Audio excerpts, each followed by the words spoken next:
والفرقان الحميد. أعوذ بالله من الشيطان الرجيم. بسم الله الرحمن الرحيم. فمن كان يرجو لقاء ربه فليعمل عملا صالحا ولا يشرك بعبادة ربه أحدا. صدق الله العظيم.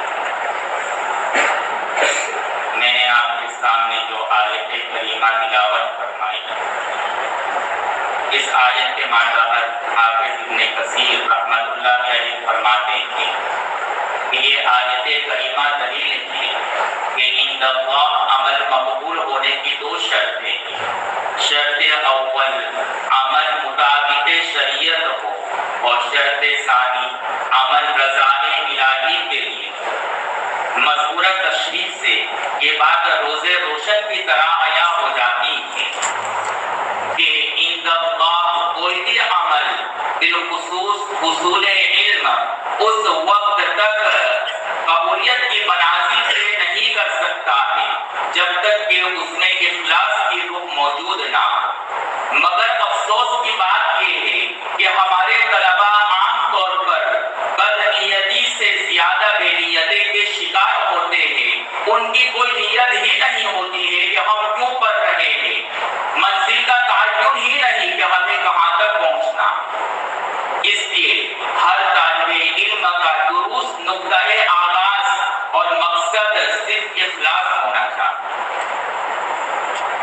اسی وجہ سے تمام مصنفین اپنی مصنفات کا آغاز حدیث نیت انما الاعمال بالنیات سے کرتے تھے تاکہ طالب علم اول وهلے میں ہی اپنی نیت درست کر لے۔ بنابر قدوۃ الموحدین امیر المؤمنین فی الحدیث امام بخاری محمد بن اسماعیل صحیح بخاری کا، اسی طریقے سے امام بغوی رحمۃ اللہ علیہ نے مصابیح السنہ اور صاحب مشکات نے مشکات المصابیح کا آغاز حدیث نیت سے فرمایا تاکہ علم نبوت سے منسلک ہونے والے مہمانان رسول کو متوجہ کر سکے اور متنبہ کر سکے کہ حصول علم کا محور اور اساس اخلاص ہے، بلکہ مقبولیت اور مقام اختصاص کے حصول کے لیے اخلاص بھی بنیادی شرط ہے۔ اسی اخلاص کی وجہ سے ہمارے علماء مقبول ہوئے۔ اسی اخلاص کا اثر تھا کہ امام بخاری بنے۔ اسی اخلاص اور ان کی والدہ کی مخلصانہ دعا کا نتیجہ تھا کہ امام بخاری کی بینائی جو بچپن میں چلی گئی تھی اس مخلصانہ دعا کی وجہ سے واپس آ گئی، بلکہ اس مخلصانہ دعا کی وجہ سے اللہ نے ایسی زبردست بصارت عطا فرمائی کہ التاریخ الکبیر کا پورا مسودہ امام بخاری نے چاندنی راتوں میں تحریر فرمایا۔ اور اس مخلصانہ دعا کی وجہ سے صرف بصارت ہی نہیں بلکہ بصارت کے ساتھ ساتھ اللہ تبارک و تعالی نے ایسی زبردست علمی بصیرت عطا فرمائی کہ آپ کی علمی بصیرت اور علم کمال کے سامنے سارے عرب و عجم نے سر تسلیم کیا۔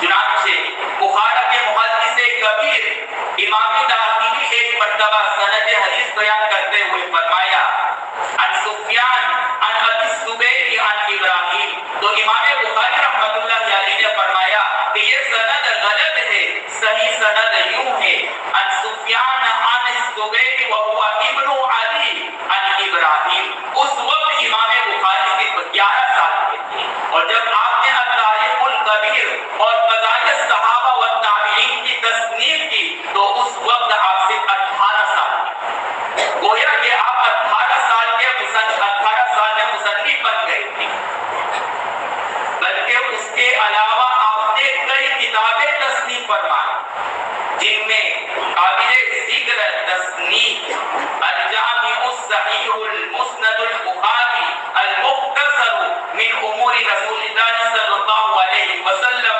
وسننہ وایامہ، جو صحیح بخاری سے معروف و مشہور ہے، جس کے بارے میں علامہ عیلی نے، امام نووی رحمۃ اللہ علیہ نے اور دیگر محدثین نے فرمایا اصح الکتب بعد کتاب اللہ والبخاری، جس سے علم حدیث کی دنیا میں ایسی شاہکار کی حیثیت حاصل ہے کہ تمام کتب حدیث پر اگر کسی کتاب کو فوقیت اور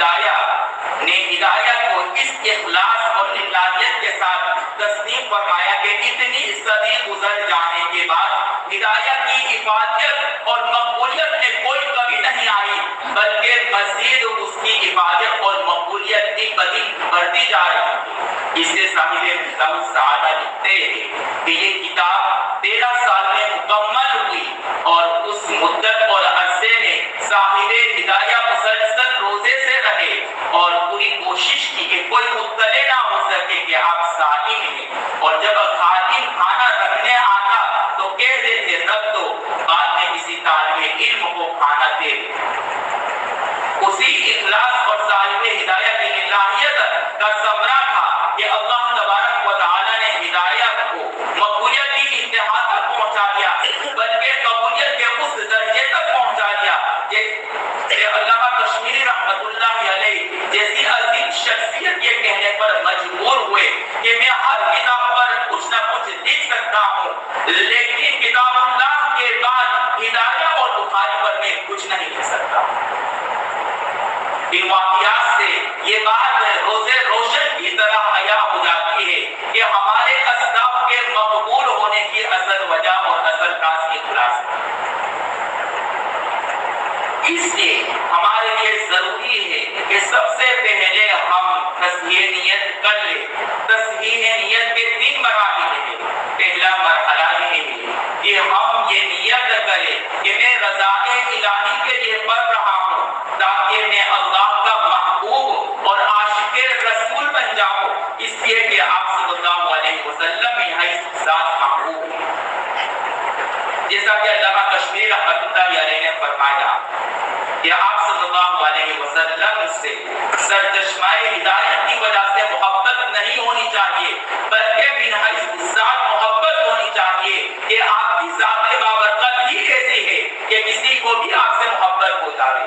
اسی وجہ سے اللہ تبارک و تعالی نے حضرت عیسیٰ علیہ السلام کے بعد آپ صلی اللہ علیہ وسلم کو مبعوث فرمایا تاکہ تمام اہل دنیا بالخصوص آپ کے معترضین کے سامنے آپ کے مقام عرفہ کو آشکارا کر سکے، اور بتا دیا کہ جب اللہ تبارک و تعالی حضرت مریم علیہ السلام میں صلاحیت رجولیت پیدا کر کے بن باپ کے حضرت عیسیٰ علیہ السلام کو پیدا فرما سکتے ہیں، تو وہی خدا دنیا میں اصول کے خلاف جا کر کے اللہ کے رسول کو احمد الکاملین بنا سکتے ہیں۔ لہذا وہ لوگ جو اعتراض کرتے ہیں کہ ایک شخص احمد الکاملین کیسے ہو سکتا ہے، ایک شخص میں سارے کمالات کیسے پائے جا سکتے ہیں، تو اللہ نے بتا دیا کہ جب حضرت عیسیٰ علیہ السلام کو دنیا میں اصول کے خلاف جا کر کے ہم بھی باپ کے پیدا کر سکتے ہیں، تو ایک ہی ذات کے سارے کمالات کو جمع کر کے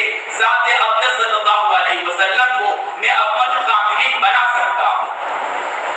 اسی وجہ سے شاہ عبد الغنی نابلسی رحمت اللہ علیہ آیت کریمہ فَتَمَثَّلَ لَهَا بَشَرًا سَوِيًّا کے معنی لکھتے ہیں کہ بشر سوی اس انسان کو کہتے ہیں جو احمد الکاملین ہو، جو نقائص اور نقص سے مبرہ اور پاک ہو، اور وہ ذات ایک ہی ہے، وہ ذات اقدس صلی اللہ علیہ وسلم ہے، جس سے معلوم ہوا کہ نفخ روح عیسیٰ علیہ السلام کے لیے جبرائیل علیہ السلام نے آپ صلی اللہ علیہ وسلم کی شکل اختیار کی تھی۔ اس لحاظ سے آپ صلی اللہ علیہ وسلم روحانی والد ہوئے اور حضرت عیسیٰ علیہ السلام روحانی بیٹے ہوئے، اور جب باپ کی ملکیت پر کوئی حملہ کرتا ہے تو سب سے پہلے بیٹا دفاع کے لیے کھڑا ہوتا ہے۔ اس سے امت محمدی کی حفاظت کے لیے قتل دجال کے لیے حضرت عیسیٰ علیہ السلام کا انتخاب ہوتا ہے۔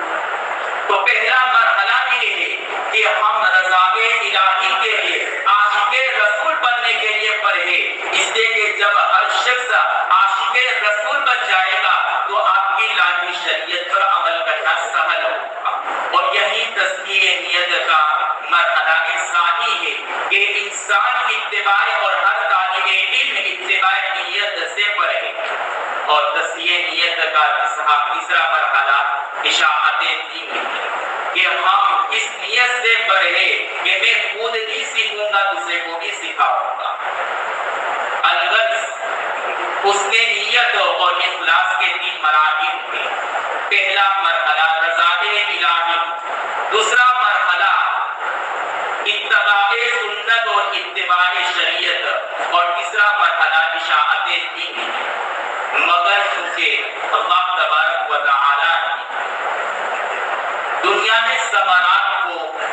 محنت کے ساتھ جوڑا ہے، اس سے حسن نیت کے ساتھ ساتھ علمی میدان میں ترقی کے لیے محنت بھی شرط ہے۔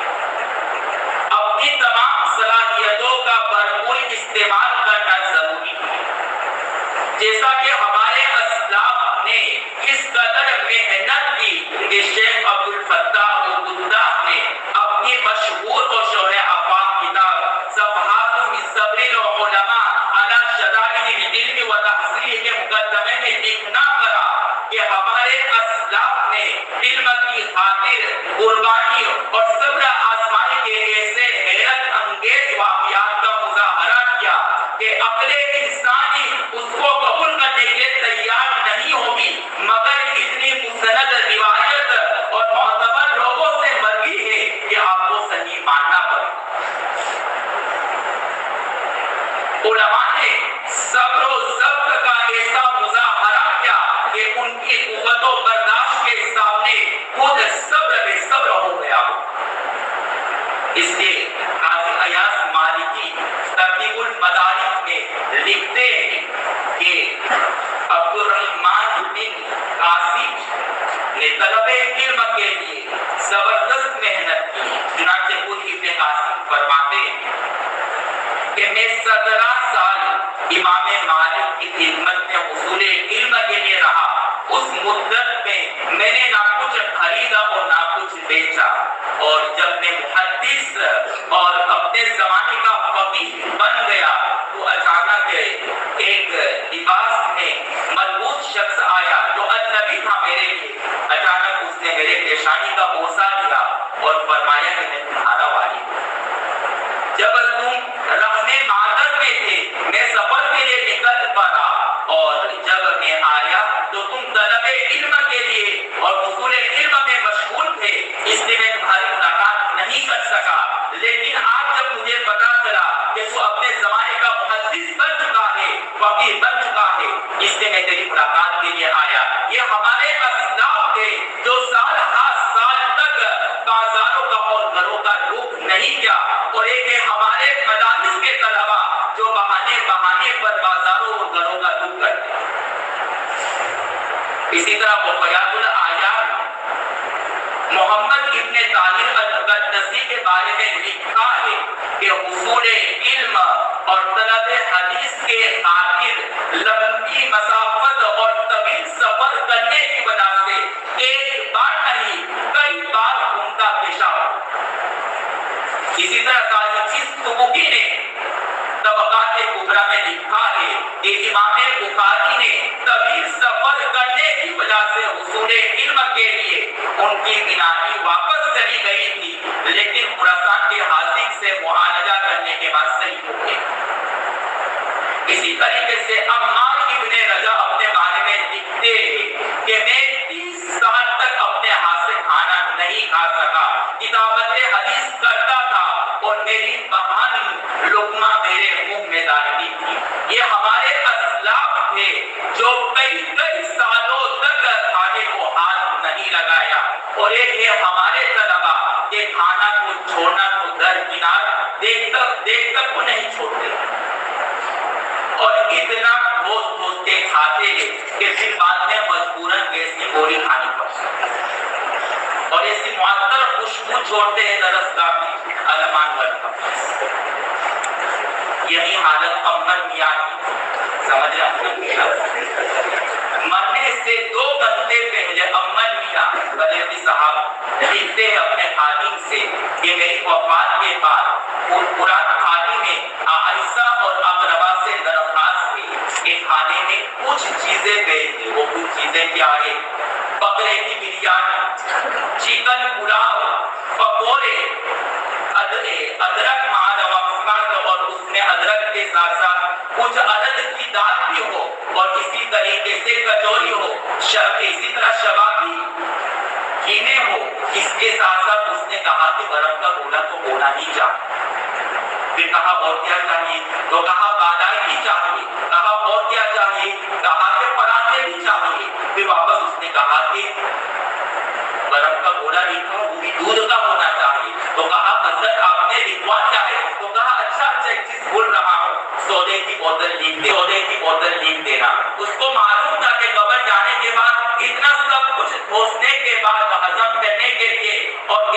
کھانے کے لیے کچھ نہ کچھ چاہیے، اس لیے کہ گیس کی گولی تو صبح کے سارے طلبا ختم کر چکے ہوں گے، اس لیے اس نے پہلے سے انتظام کر دیا کہ سودے کی بوتل کا بھی انتظام کر دیا۔